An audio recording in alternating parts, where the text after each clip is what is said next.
Welcome to the show. How we doing tonight? We had a little snafu with the scheduling of the show this evening. Glad to have you with us, though. IB Nation Sports Talk is up and running. I accidentally, when I scheduled the live stream, I think it was by default, like said 7:05, and I forgot to change it to 6 o'clock.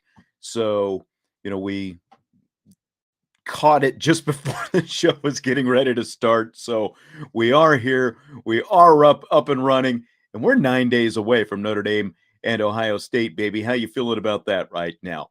I'll kind of fill you in as we go about how today's show is going to go. It's going to be a little bit different.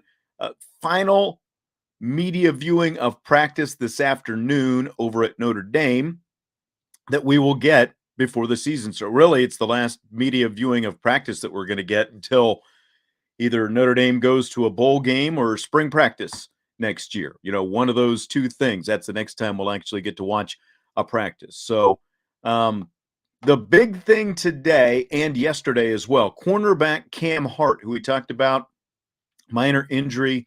He was out of practice. I guess that would have been Monday. He was back at practice yesterday.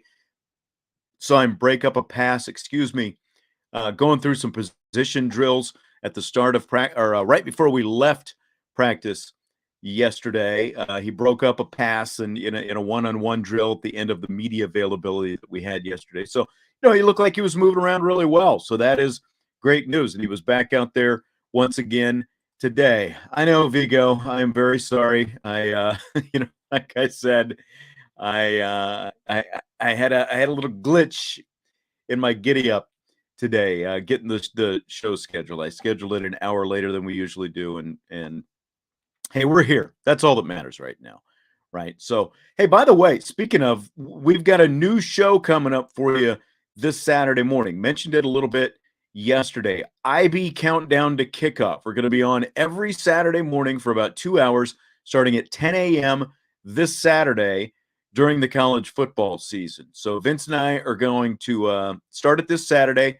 We'll make for, some season predictions and all that kind of stuff for the Fighting Irish, kind of preview the college football season as well as for Notre Dame, take a look at some of the top games around the nation and all that kind of stuff. So join us starting this Saturday, 10 o'clock this Saturday morning, Irish Breakdown on the Irish Breakdown channel, IB Countdown to Kickoff. We've got that coming up, and we'll be doing it at 10 o'clock live every Saturday morning throughout the college football season. So we'll be doing it then, no matter what. Thank you very much, Anthony. He says he loves the show no matter what time it starts. Usually we start on time. See, that's what happens. I didn't do a show yesterday. I was over at practice.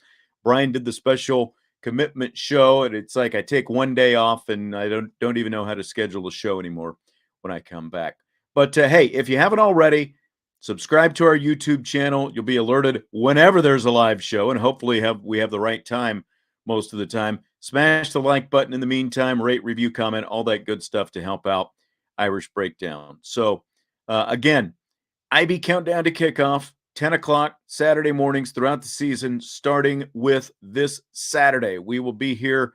Brian will be jumping in for a little bit with us as well. It'll mostly be Vince and I, but Brian will always be on with us on Saturdays for a segment or two as well. So going to do things a little bit differently today. I've got two guys with me. Jesse and I are going to start it up, and then Bobby's going to join me here in a little bit for rapid fire. So we're breaking it up just a little bit today, and let's just get going and bring in Jesse, and we've got some breakdown stuff to talk about right now. Well, we didn't have a show yesterday because of the recruiting commitment the Irish got, and he had to get his Notre Dame football fix. Jesse did, so he's with me here today. How are we doing today, Jesse? I'm doing good. It's Thursday, Friday Eve, payday Eve. Have a work All of the happy above. hour. Yeah, so there's a lot of things working in my favor. It's been a tough week work wise, working on a project that's really not a lot of fun, but sometimes you just got to get through it. Got So to grind it. Got to grind it. That's right. no Just one like else we got wanted to do it, but here I am grinding away on it. So someone has to. someone has Well, to. just 9 days to go. We got to grind through these next days till we get to Notre Dame and Ohio State. But in the meantime, we're going to do a little Notre Dame, Ohio State. You know, little bit early. Let's just start with this. What is one thing that you're most confident in with Notre Dame going into that game next week? The thing that I'm most confident in is that Marcus Freeman is going to have this team mentally and physically prepared to play this game to the highest ability. I think we're going to see a Notre Dame team come out there with a known game plan and with a different mentality. I think that's the big thing that Freeman's been, installing ever since he got here and throughout camp is the mentality that he wants his players to play with. And I think we're going to see that really hold true. X's and O's. I don't know how they're necessarily going to stack up exactly against Ohio State. Yes, we all know Ohio State has a really good offense. I would say Notre Dame could, take the advantage defensively wise.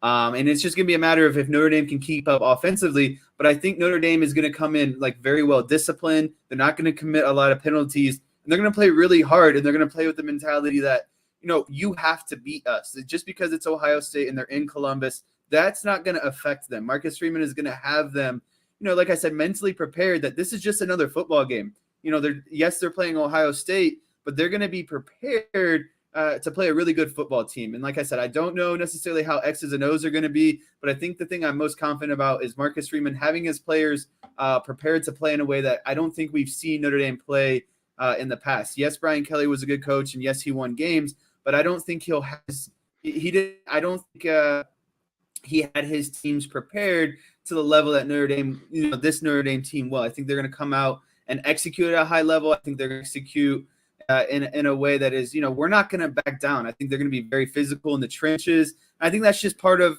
going back to what I was saying, Freeman's mentality and the way he wants to play football games. Very mentally dominating as well as very physically dominating throughout the entire game.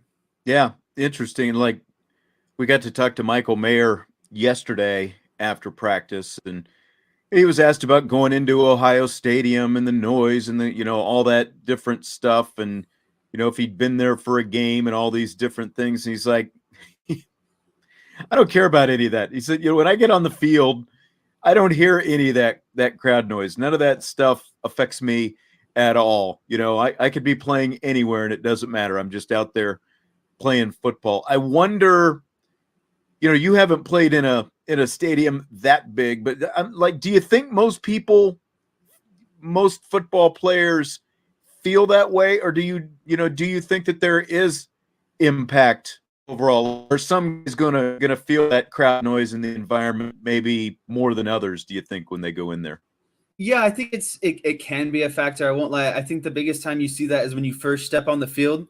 You see the fans. You're going through warm-ups. You feel kind of like the dauntingness of the field and the environment on you. But once the game starts, everything kind of just goes black. You're so hyper focused on your keys and your reads and everything else going on, on the actual field of play that you kind of have tunnel vision and you block out kind of everything else that's going around in the stadium. And I think that's a lot easier for a guy like Michael Mayer just because he's older. He's played since he was a freshman. He's played at a high level since he's been a freshman. But I don't think it'll be as easy for some of these freshmen, or maybe, redshirt freshmen or, redshirt sophomores that haven't necessarily played as much. That's where it's going to be hard because this is their first potential, first college game as a starter. And you're going into a big stadium like the Shoe against a high opponent. It's easy to say that those things can be accomplished, but when you actually have to do it for the first time, I think you'll see a little bit of a lag kind of in that respect. But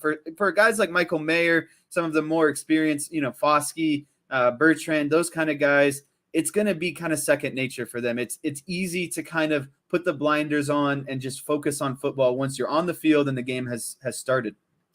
Here's the thing I'm most confident in right now. Now, it's not necessarily what I'm most confident in, but I'm very confident that Notre Dame is going to run the ball much better than they ran the ball last year. It was a Yes. major issue last year, only 4.1 yards per carry and a little over 143 yards per game. We've talked about these running backs, and we're going to talk about some of these backs in something else that we're going to talk about more in the passing game here in a minute. But we've talked about these running backs. I really like what they bring them. Like Audric Estime has been so impressive that I think you could see a lot of him in the backfield, even with Chris Tyree on the field at the same time. And again, we'll talk about that in a little bit. But this offensive line, man, and Harry Heastan and just the attitude that they have, technically, they're so much better. And again, I realize that the same eyes can look at some of these practices, and we've only got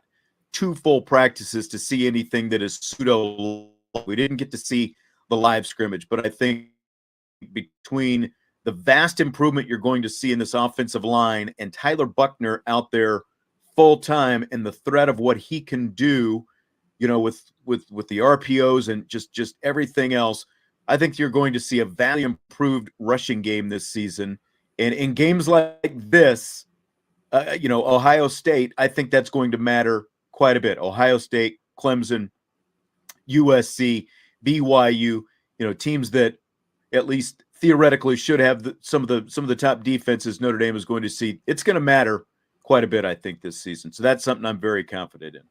Yeah, and just kind of piggybacking off some good points you made there, I am very confident that Notre Dame is going to establish the run game. And I think what you were saying against these big opponents like Ohio State, where their offense can score at any second, you have to control the tempo as best as possible, and that starts with a good run game. And another thing I'm very confident about is that Notre Dame is going to try to exert their dominance in the trenches. You talked about how they have a very good offensive line. I think the same goes for their defensive line. And I'm a big proponent of, if you can control the trenches, your offensive line, your defensive line, and you can out physical some teams and have that mental edge, that's going to very much help them. So if they can control the run game, they can use their physical dominance in the trenches. I think that slows down the game and allows it to not possibly get out of hand, because Ohio State is going to hit a big play.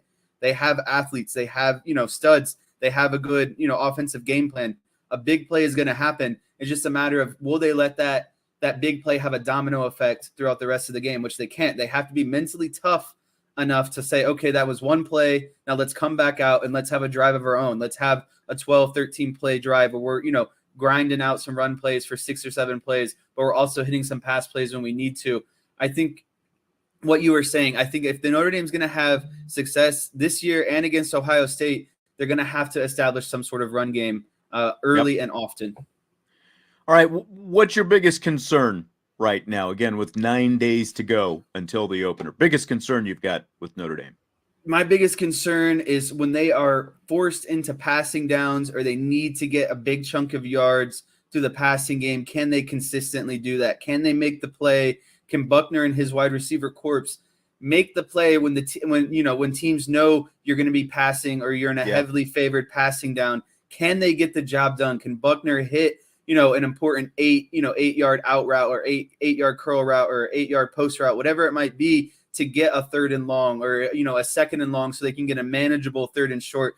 I think it's very crucial that they are able to execute, like I said, when teams know they have to pass. I think that's the biggest question. Can they consistently get those chunk plays out of the passing game when they need to?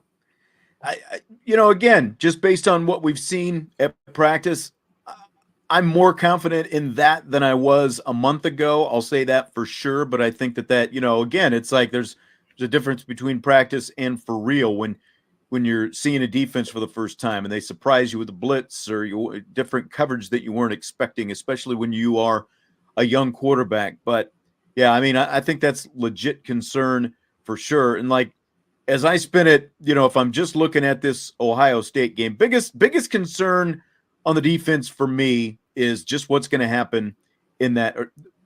Biggest concern on the team is the corners, the secondary, the safeties.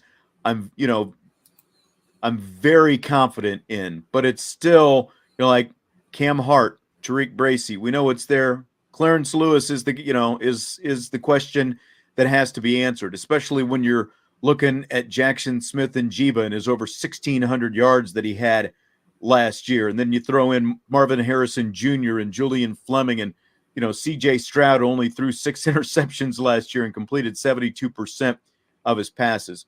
By and large, I think that secondary is going to be better than, basically 9 of the 12 teams that they probably play this season. It's again, it comes down to the 3 biggest games on the schedule. How's that secondary going to hold up in those games? And that is my biggest concern right now.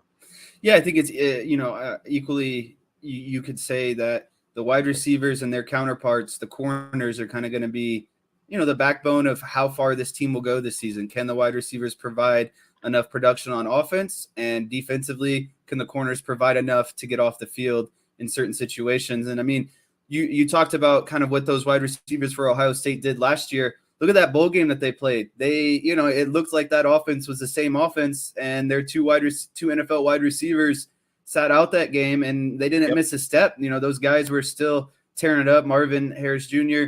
And Jubo, or I know I butchered his name wrong there. Njiba, sorry. Those guys had incredible games, so it's going to be tough. Those guys, I know they can do it. Those wide receivers at Ohio State have proven to be good over the years. And yeah, that's going to be a big question mark going into the game, is can those corners slow down those great wide receivers? Okay, so I wanted to kind of flip something to you today, because we're likely to see a ton of different personnel groupings from the Fighting Irish. Like if we flip back around from the Fighting Irish offense this season. So let's go back to your time as a middle linebacker. Kind of take a look at how some different groupings could force you to have to move your defensive personnel around. So you're Notre Dame now. Let's say you've got 21 personnel on the field. So that's 2 running backs, 1 tight end out there. Let's go more specific. So you've got Audric Estime in the backfield, Chris Tyree in the slot, Michael Mayer is out. You've got 2 receivers out as well. So how are you moving the personnel around when you've got 21 personnel, 1 running back in the backfield and 1 out in the formation with a tight end also out there? Where are you shifting everyone? Where's the coverage got to go? And now, again, remember, Michael Mayer is a big part of this. Yeah, so when you're in 21 personnel, like you talked about, you got 2 running backs and 1 tight end. That's a very kind of broad to start with, because you could go I formation, you could split your running back out in the slot, like you were talking about. You can put your tight end on the line of scrimmage. You can put them off the line of scrimmage and split them out. So when we're talking a tight end split out, you got your 2 wide receivers at the top and bottom. You got the running back in the slot underneath your wide receiver on one side. You're going to have your tight end split out underneath your wide receiver on the other side.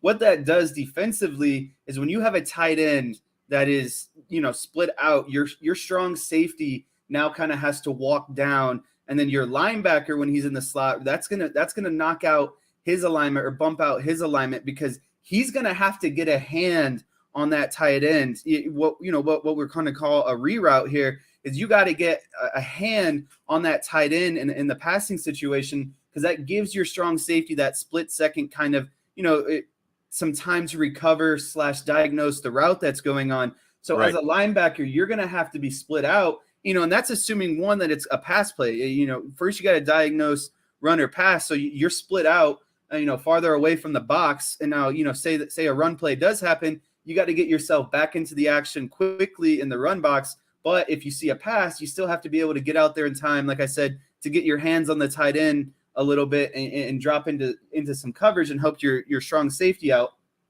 And that, that's generally on the tight end side. When we're talking on the running back side, again, you're going to have to split your alignment out just a little bit farther, just in case, if that number 1 wide receiver goes on a streak and that running back just runs a 5-yard out, that linebacker's got to get to him in that underneath zone. So it's really, 21 personnel can really play to an advantage when you have a running back and a tight end that are good at catching the ball and that are quick. And that is something that Notre Dame has both of. Tyree is very quick. He has good hands. He's shown that he can pass the ball. We all know Michael Mayer is good. He's one of the best tight ends, in college football. So when you split those guys out in 21 personnel, you're going to have to force those outside linebackers out a little bit. Most of the time you kind of split the difference with the end guy, your tackle, and your tight end. And then that way you can play the run and pass at the same time. But the most crucial part when those guys split out there is you have to get hands on them as a linebacker. If you don't get hands on them, it's going to put your safeties in a bind and make their job a lot harder. Yeah, I mean, Ohio State, their linebackers struggled. Liability probably of their defense last year. We'll see how much Jim Knowles can improve that this year. Do you think that there is any benefit to Knowles? Now, Knowles did not coach for Oklahoma State in the Fiesta, but that was his defense, obviously, Oklahoma State was using. That was the last game that Notre Dame played. So from their perspective, is there any benefit to that? Seeing things, how Notre Dame did things last year, or are all bets off because now you don't have a statue for a quarterback? You've got Tyler Buckner back there. Yeah, I think kind of things are a little bit because you have improved offensive line play. You got linemen who are going to stick it to these defensive linemen, give your quarterback more time. And now, too, to add, or another positive in that, is you have a mobile quarterback. So, one, you're going to have – your quarterback's going to have more time, and he's going to have more of an ability to escape the pocket or kind of move around in the pocket compared to last year. I think the only advantage – there's no advantage, I don't think, to Notre Dame because, Knowles, yes, it's his defense, but I was reading something the other day, and this is what, this was when Freeman was talking about Al Golden. I would like to believe that Knowles is going to come into Ohio State and build his defense around kind of the personnel that he has. So I don't think it's going to be exactly the same as Oklahoma State. He's going to, design it in a way that kind of limits their weaknesses and really tries to bolster that they do well. And then offensively, Notre Dame's not going to look the same as what they did last year. So I don't think I think that benefits them because Knowles, yes, there's tape out there, and it is against the team that he played against and his defense. It's not going to be the same offense that Notre Dame runs this year. And so I think, those things kind of negate each other. I don't think that there's a real big upside to Knowles being at Oklahoma State last year just because of the changes that we're seeing from Notre Dame offensively and then, the changes that Knowles will have to implement to adapt to his personnel at Ohio State. Now, what if it's that same 21 personnel we were just talking about, but now you've got an empty backfield? Any big difference there, or any, again, like as it shifts to the defense, what does the focus become? When you go empty backfield, you're really eliminating. You can only there's really only a couple run plays you can do out of that. Obviously, see a motion man, you could run some jet sweeps or some end arounds or kind of some fly run plays on the outside. You're probably not going to run a quarterback draw or quarterback power per se. And so when you have, empty backfield 21 personnel, that really, you only have to have one linebacker kind of truly in the box. He's going to be over the center, probably, kind of head up, probably more or less a spy on the quarterback, to be honest with you. He's going to drop in what's called the hole in a pass play, just is really just kind of straight back over the middle of the field. But your linebackers on an empty set, that's just more that they're going to split themselves out wide. You're going to see them kind of on the outside shade of the tackle more, or, the more you go, the more running backs you take out of the backfield and you put out on the boundary, that just takes your linebackers and pushes them outwards as well. So I think you would see a lot of that. You have to cover, make up for that ground because it is hard for linebackers to cover, these fast running backs on a dime. Space they got to defend, right? Yeah, it's more space you got to defend. And, obviously I don't know what coverage you'd be in and you can run different things, but, maybe there's a coverage where a linebacker has to, be man on man on that running back. So it just gives him a little bit of extra help, a couple more steps by widening his splits out a little bit with the empty backfield. Okay, so that's 21 personnel, 2 backs, 1 tight end. Let's go to 12. So now you've got Michael Mayer, obviously, out there. I mean, that's pretty much a given. It's like if you're going to have multiple tight ends, Michael Mayer is going to be one of them. But you got Mayer and then either Kevin Bauman or Eli Raridan out there. You've got, let's say, Logan Diggs in the backfield plus 2 receivers out there on the field. So what are we looking at now? I think a lot of 12 personnel, like you were saying, 1 running back, 2 tight ends. Linebackers are going to have to really, they're going to be in more tighter because you have these tight ends in the box, on both sides.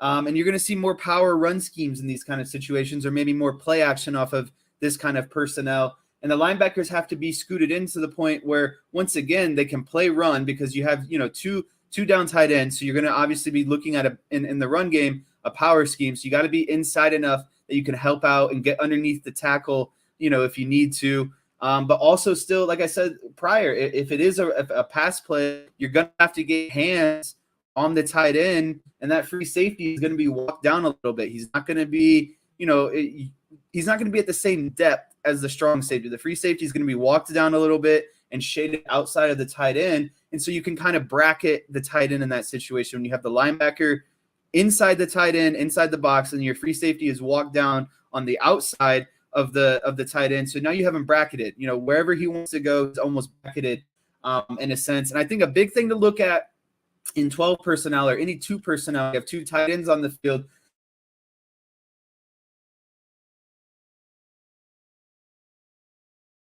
Scrimmage, you can motion him across the formation and really use him to maybe dig out a defensive end or maybe lead up the hole in a power run scheme. So that's a big thing you have to look at too at linebacker is you got to follow. And for the viewers out there, listeners out there, anytime you see an H-back or a tight end kind of off the line of scrimmage and it's run play, follow that H-back, because I guarantee you 90% of the time he'll tell you where that run play is going to go. If he goes across the formation, it's likely the running back's going to be following, behind him up the hole, or like I was saying, it's just like Tommy Tremble a couple of years ago. Right. They're going to use him to dig out players. Follow that H-back, and he will take you to where that run play is going to go 90% of the time. Obviously, there's some plays where they use decoy, maybe a counter where the tight end comes across, but they counter back with the running back.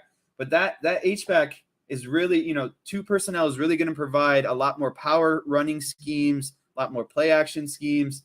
And you're going to see, more physical play in those kind of personnel. So that I think works really well to Notre Dame's favor, because Michael Mayer can catch the ball, and yes, he can pass the ball. And when you start running the game, then you're in 2 personnel and you play action. Now you got 2 big bodies mismatched against, whoever might be, a free safety, a strong safety, a linebacker.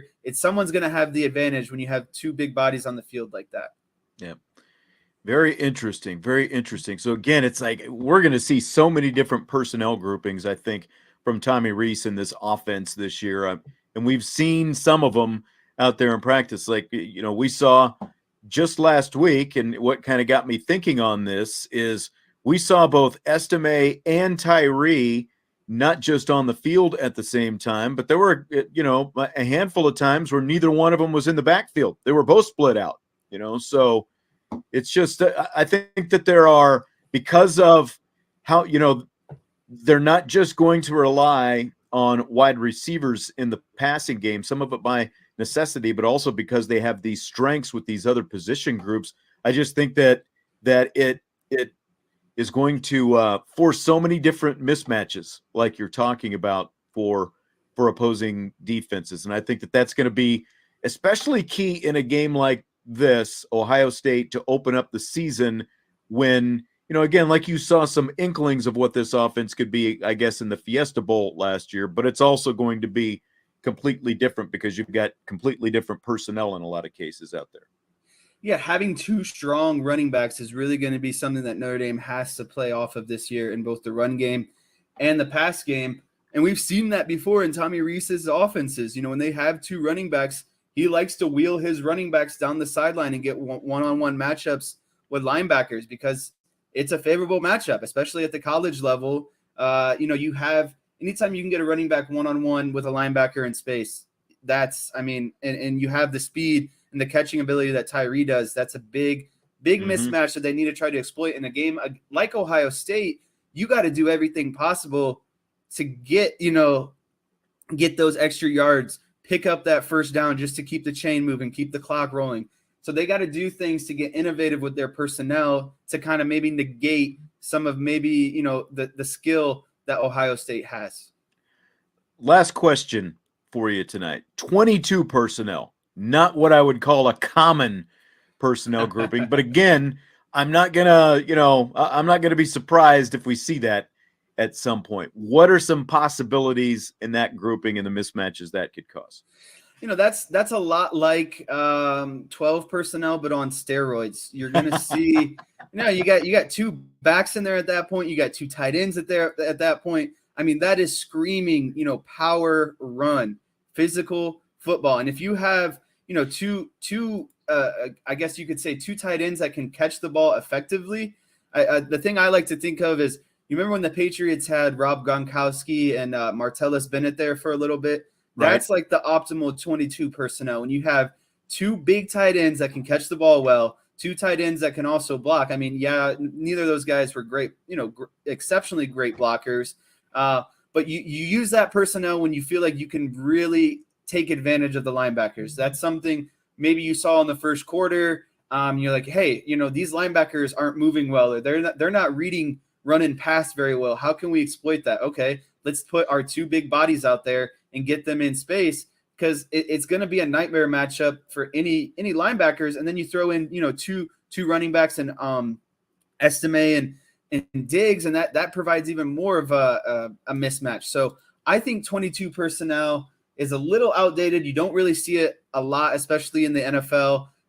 But it does have its advantages when you're trying to play physical football and you have tight ends who have the catching ability at the same time. So I think that also, from a linebacker perspective, again, you're going to be in the box and really tight out there. So that frees up kind of your wide receivers on the edge to really work, in space against the corners and safeties, because the linebackers have so much responsibility in the box with the two running backs in the run game and the two tight ends in the pass game. So that really opens things up on the outside if that's the route you want to go. And you can really work some good play action concepts with getting your tight ends and wide receivers in some favorable kind of one-on-one matchups. Excellent stuff tonight. You earned your keep. You had me on a roll there. I know. You were going.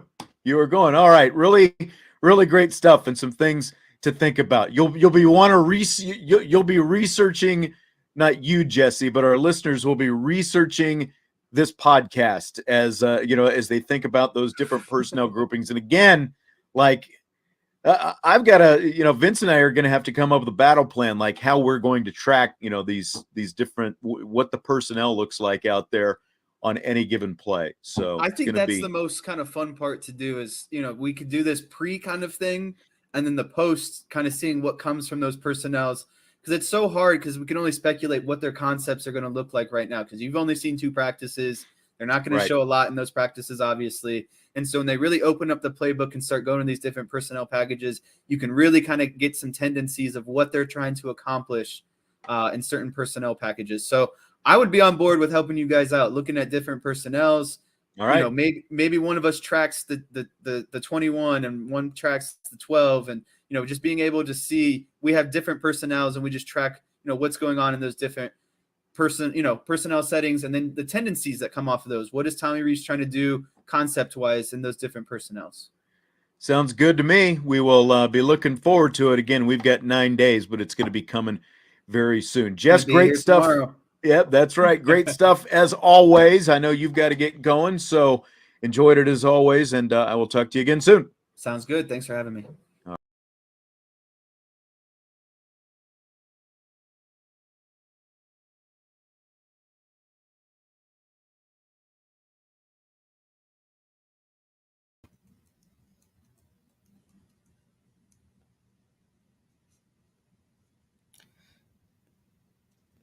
I had my mic muted there. Of course I did. I thought when your mic was muted, that's some of your best stuff. Yeah, and it always is. It always is, right?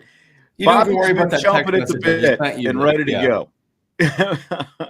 I'm sure you had valuable words in there. When Jesse clicked off, I accidentally. It's just been one of those technology nights. I tell you what, it has been one of those days. Have you ever just had one of those days where it's like, no. Nothing is necessarily really wrong, but you just feel off, like you're just a beat off all day? Have you ever had one of those days? I think I only had like 7 of those in a week. Yes. That's about it. Yeah. I call that life, Sean. And thanks to everybody. Muted, sound, yes. Like I said, it's been one of those days. Bobby, do you just want to do some rapid fire? Let's do it. All right. Fill in the blank on this first one. The Manti Te'o documentary has been up on Netflix for a little bit more than a week now. We talked about it last week, obviously. It's blank that Manti has been receiving almost universal support since the documentary was released. Expected is the word I would use for fill in the blank. The way that was all set up, you have to feel for the guy. How could you not? Like, I had a buddy that was telling me, they go, he was anti, but then he watched a documentary and he was like, yeah, how could you not see it from his perspective and think, okay, it all makes sense. Like I don't think there's anything about it that would make anybody think that he was a part of it, or it was a ruse, or he was putting it on, or he was trying to get Heisman votes. I think that it's pretty much expected the way that it was framed, that he should get all the support.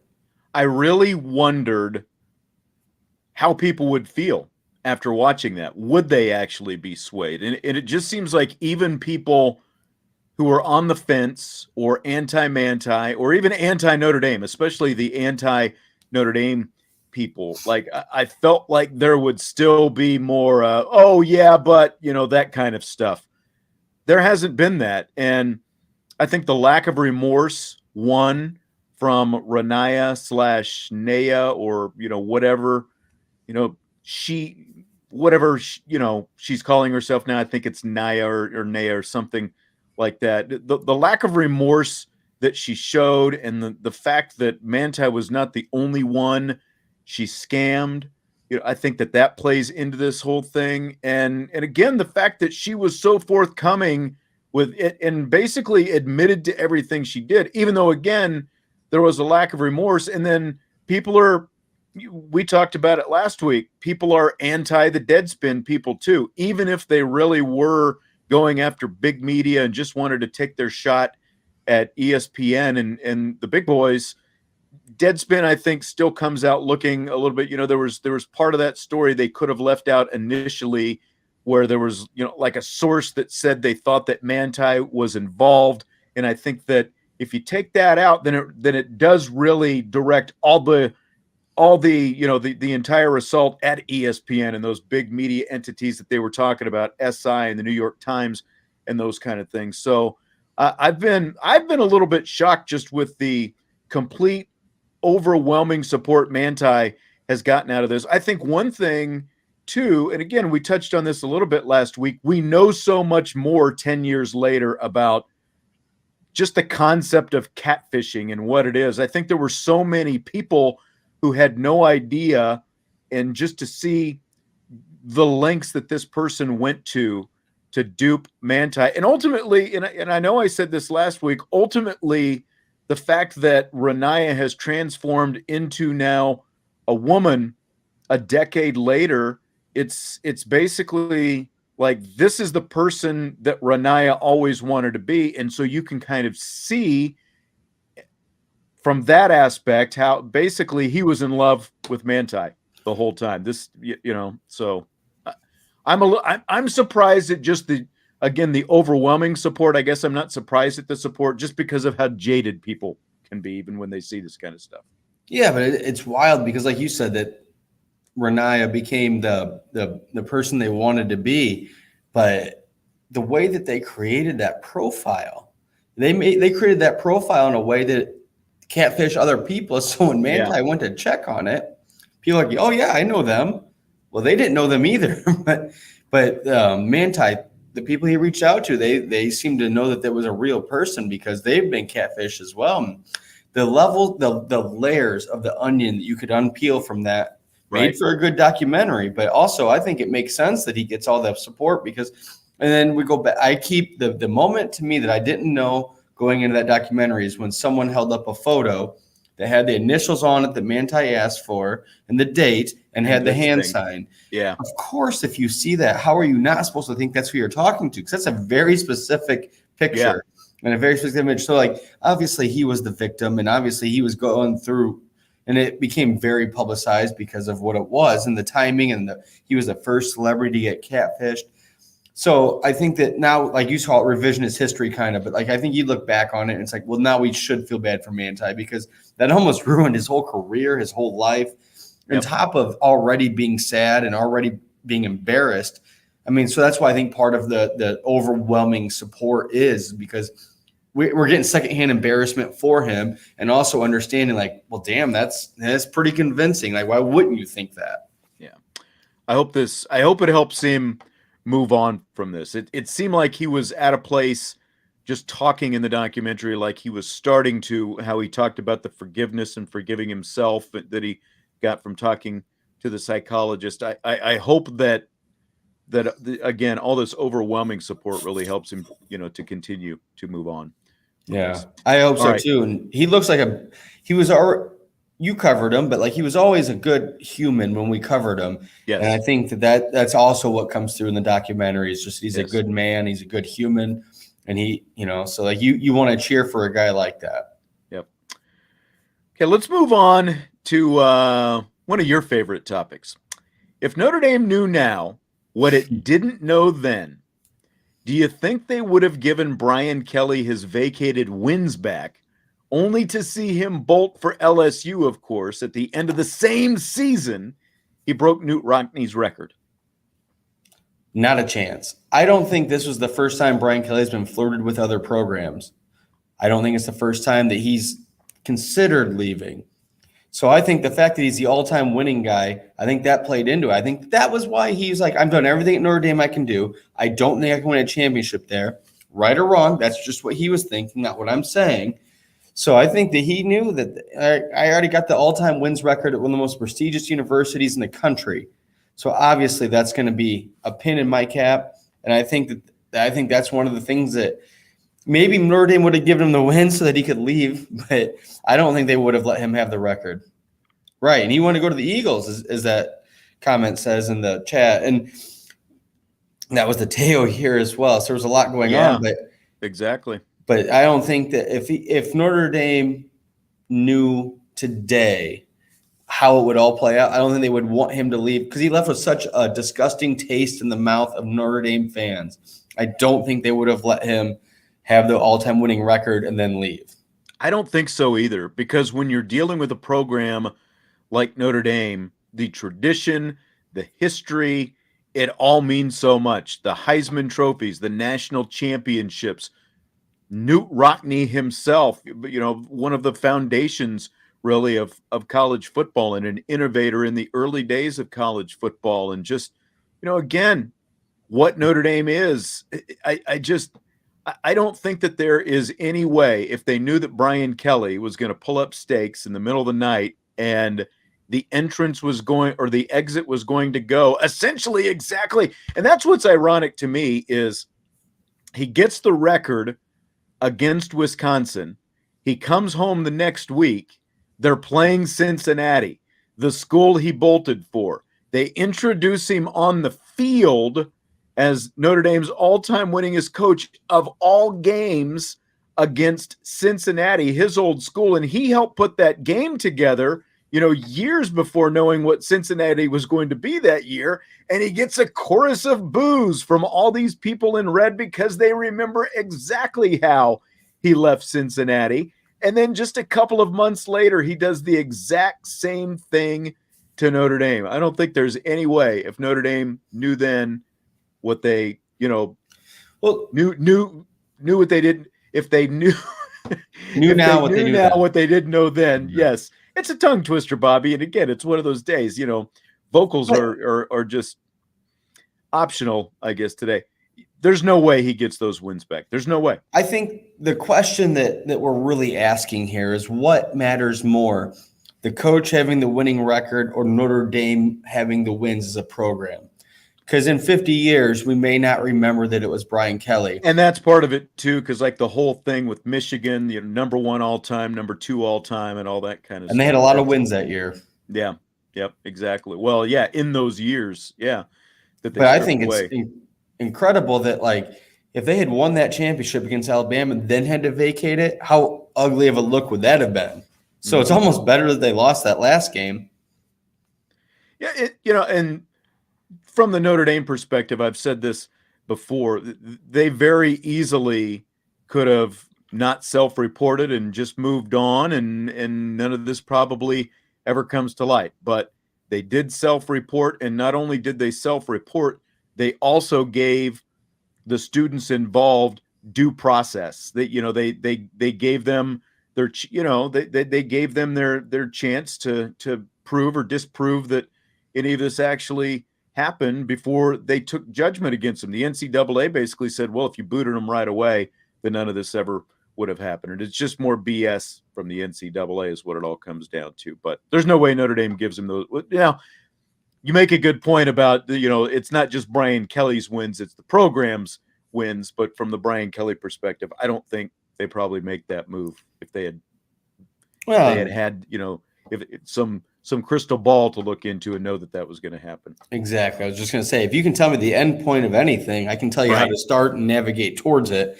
But so I still think it's interesting though, because we're saying this right now as we're fresh from losing Brian Kelly. In 5 years, is it going to be nice to have a little bit 12 more wins over Michigan? Next question. Where would Brian Kelly have had a better chance to win a national championship in the next 3 years? Here at Notre Dame or where he is now at LSU? Absolutely at Notre Dame. I think you go to LSU and you're already fighting the Titans down there in the SEC. You're going to have to beat Alabama and get over Auburn and win the SEC championship with Georgia, and then just to make the playoffs. So I think there's an easier route from the program, but I think Notre Dame is ready-made, and the way they're set up, they're already on the playoff front door every year. So I think Notre Dame's the answer. I understand that LSU might have an easier road, but that program is not in as good a shape as Notre Dame is, and Notre Dame's already going to be in the playoff conversation. And that's what we've talked about the last several weeks with all the television and all the conferences, is how Notre Dame has a viable path to the playoffs. So I think Notre Dame is better shot right now. They're better set up than LSU will be. If Brian Kelly definitely has Marcus Freeman for at least 2 of those 3 years, then it's a slam, because Marcus Freeman still is the defensive coordinator. Marcus Freeman is doing the recruiting, obviously. Then, yes, Brian Kelly has the better chance at Notre Dame. But if Marcus Freeman is gone, like if he would have taken another head coaching job last year, or I think the best case scenario, he was probably going to get this year out of Marcus Freeman as a defensive coordinator, and assuming they were good again, he was going to be a hot commodity. He was going to be gone. If Freeman was going to be around for the full 3 years, then I would definitely say Notre Dame. It makes it a little bit tougher, though, because you've still got Brian Kelly here, and we've already seen he was at his ceiling. He said that was his ceiling. We saw over the course of 12 years what Brian Kelly and recruiting were all about. There was definitely a higher level than when he got here, but at the same time, he, the whole shopping down the different aisle, he had written off a certain level of talent that he had just completely disregarded because he felt like, and his wide receivers coach that he was probably going to keep around, and his offensive line coach, Harry Hiestand, wouldn't be back right now. His offensive line coach that he was going to keep around, those were not championship caliber assistant coaches Quinn at least could recruit a little bit, but they weren't the kind of coaches that were going to win a national championship. So, yes, I think Brian Kelly, had he stayed at Notre Dame, would still have a better chance probably to be in the playoff. But I'll say 3 years from now, he's better off at LSU to have that shot. Just because, again, I don't think Marcus Freeman was going to be here to recruit. We know Harry Hiestand was not coming back if Brian Kelly was here. So I think the whole complexion is different with Marcus Freeman here. Maybe it kind of sheens it a little bit. So I'll say his better chances at LSU than Notre Dame because he put a self-imposed cap on what he thought he could reach at Notre Dame. So yeah, I don't think it was going to happen for him here. He's also gone down to LSU and thought he'd be a recruiting savant and lost out on some of the recruits without that cap. Yeah. So I don't think he's going to build it at LSU in 3 years to be a championship contender or even a playoff contender. I don't think he's even got a shot to be in the playoff. RJ wants to know if Notre Dame has a chance against the Buckeyes at all. My answer is yes. I still think this is going to be a very competitive game because, again, I think Notre Dame is going to be much better at the line of scrimmage, especially on the offensive side of the ball, than they were a year ago. With a mobile quarterback and that offensive line and the running backs that they have, they're going to run the ball better than they did a year ago. And as we talked about early in the show with Jesse and the different personnel packages and stuff like that, there are a lot of mismatches that Notre Dame can create in the passing game, whether it's multiple tight ends, multiple running backs, whatever you want to do. And I think the defense is going to be really good as well. So, I know nationally it's still, plus what, 15 and a half, 16, 15 and a half, depending on where you look. I still think it's now, could it end up being a double-digit game by the end? I suppose it could, but I still think it's going to be a very competitive game through at least 3+ quarters, and then anything can happen in the fourth quarter. I think it's going to be, I do think that they have a shot. Well, each possession, you can get 8 points. So a double-digit win isn't necessarily always indicative of how good of a game it was.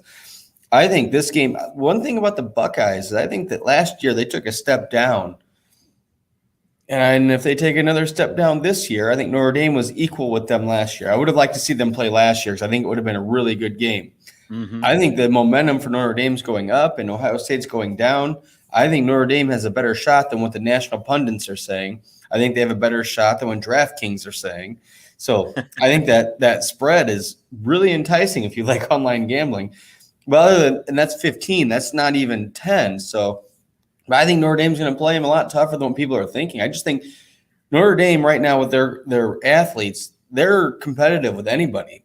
Like I said, they're already going to be in the playoff talk, and Ohio State is as well. So it's a nice matchup. But I don't think Ohio State's leaps and bounds better than Notre Dame. I think that they're about equal right now. So it's a game day decision of a pick 'em almost in my mind of who's going to win because the home field might help out Ohio State a little bit as well. But I don't think that Notre Dame's going to be that severe of an underdog once the game starts. Yeah, I don't either. I completely agree with that, Bobby. I think you hit it on the head. College football does start this weekend. Again, we've got the IB Countdown to Kickoff show, 10 o'clock this Saturday morning. We'll be talking about a lot of the action going on around the country. Bobby, how much is college football going to occupy your time this weekend in week 0? Man, the White Sox are kind of terrible, so why not? Huh? So I'm probably going to check in. I'll probably give it, 5 or 6 hours, 2 games maybe. Like I'd like to just get into it and see some football because again, preseason NFL is a little bit of a taste, but then college starting that really helps get everything kicked off. I'm happy to see everything starting, so I'll probably give it a significant amount of time on Saturday. Yeah, I mean, I'll at least give it Nebraska Northwestern and see what that looks like. See how competitive that First game half, looks like. yeah. I mean, otherwise, just for this weekend, Florida State Duquesne, North Carolina, Florida A&M, New Mexico State, Nevada, Illinois versus Wyoming. Other than Nebraska and Northwestern playing over there in Dublin, there aren't. I'm talking about just this weekend. Now later in the week, like Thursday, you've got some relatively interesting matchups. Like you've got Pitt against West Virginia, so that's kind of Backyard brawl. Yeah, there you go, little backyard brawl situation. And you've got Purdue and Penn State next Thursday night, Conference so that's going to game. be interesting as well. So like those Thursday games. Yes, but this weekend specifically, I'll be definitely watching that Nebraska Northwestern game. It's really interesting to me. Scott Frost and Nebraska, it's already year 5 for him. He has not had a winning season yet. Yeah, he's been a bust. Yeah, and this schedule sets up really nicely for him. It's going to give him a shot to get out, and at least it's backloaded. It's going to give him a shot to have a winning record going into the second half of the season. Then he's going to have to figure it out. He's got some cupcakes on there. So if he can't have a winning record this year, man, and especially he loses that game at Northwestern, does he get fired on the tarmac in Dublin? Not in Dublin. They give him one more week. But then, like you said, then he's going to start winning some games because they're cupcakes. it's always interesting to me that Nebraska, the last several years, they've had some good starts. And then it's like they're almost like the new Texas, like Nebraska's back. And then they're not. And then they don't even make a bowl game. Then they have a losing record. And I think that Illinois-Wyoming game, I mean, in terms of football, it'll be the second best thing to watch all weekend over NFL preseason and any other college game. I just think there's going to be some good football in it. You know, if you really want to, if you're thirsty for content. So I think, yeah, you're right. The Northwestern game, like how good are they? Nobody knows how good anybody is right now, but yeah, seeing Nebraska fail is always kind of like how they fail or why they fail. And especially with Frost, it's kind of always a unique beginning of the season tradition for any college football fan in the Midwest to see how they fall apart yet again. It's become a sport itself in the last few years, seeing how they fall apart. Yeah. And their quarterback is now at Kansas State, so they've got a new quarterback this year as well. And that was their only strength over the last several years. So yep. Now they got nothing, so they should be even worse. Good luck, Frost. Yeah. You made the great move there, didn't you? Fill in the blank on this next one. It's blank that during the height of the pandemic, Rutgers let its athletes use DoorDash to have food delivered to their homes. Some of them who are living hundreds of miles away in Florida. They ran up a total tab, Rutgers athletes did, $450,000 during the pandemic. What do you think about all that, Bobby? And what was their budget? Their athletic department budget is $73 million per year. I think that's $450,000 alone in DoorDash fees. Just DoorDash.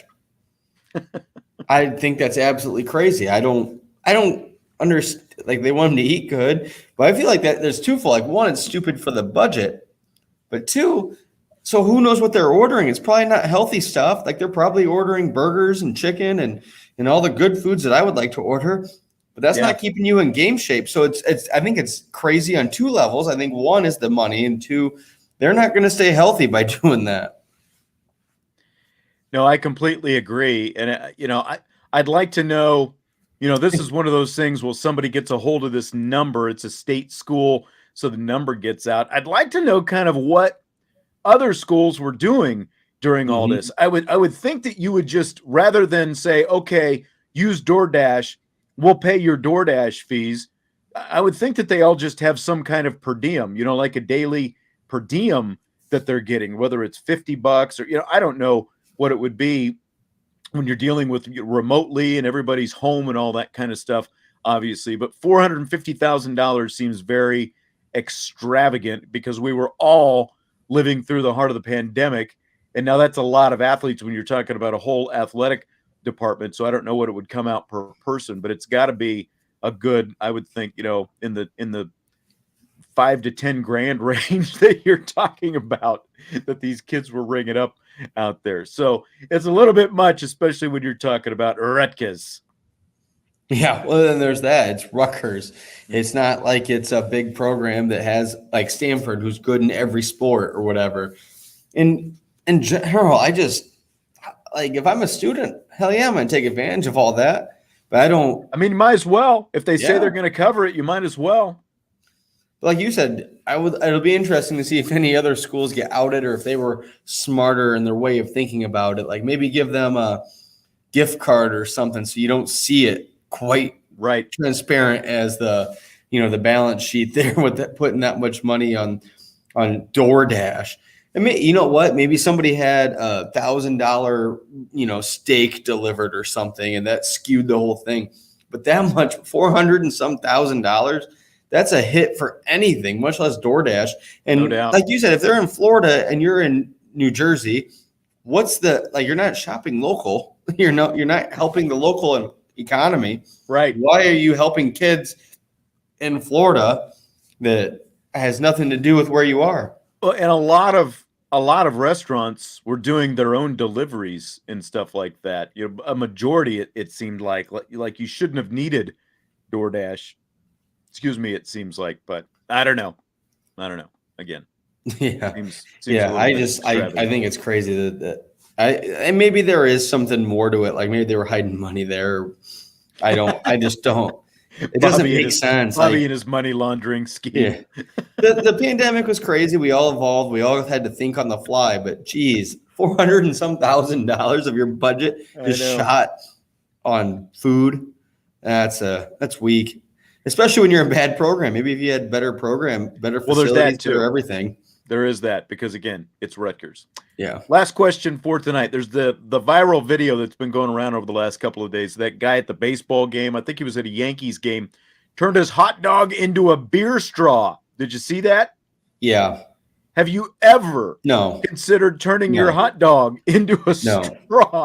Hot doggers are meant to be eaten, and they're not a sandwich, by the way. That's another hot take. True story. Not a sandwich. But one of the few things you and I agree on. You ruin two things there. You ruin the hot dog because now it's a vessel for liquid. And two, you ruin the beer because now it has a hot dog flavor. Eat your damn hot dog, drink your beer. You don't need to mix the two. I mean, a ballpark hot dog has its own flavor, though, right? And like even ballpark beer kind of seems like it has its own. So maybe it helps out both. It's funny. The guy's got his own little, he's got like, his little poker thing, and he's sitting there poking through, and then he's like eating the piece of hot dog off the end of the poker as he hollows out the hot dog. And then he picks up his beer and he drops the ballpark dog right in the middle of the beer, and he starts sucking the beer out. It's even if you are on his side. I don't think that it would taste that bad personally, but there's no way. I've never thought of turning my hot dog into a straw, and I don't think that I would do it.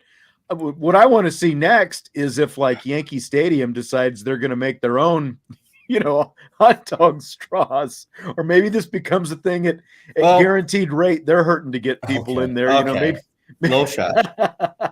I think the Yankees will do. You have to drink to watch the Yankees these days. They are not playing well. And then but here's the deal. Even if you're on the side of him and you say like, yeah, you should be creative. Beer doesn't need a straw is one thing for sure. Good point, Ed. Two, how much time did he miss of the game because he was trying to figure this out?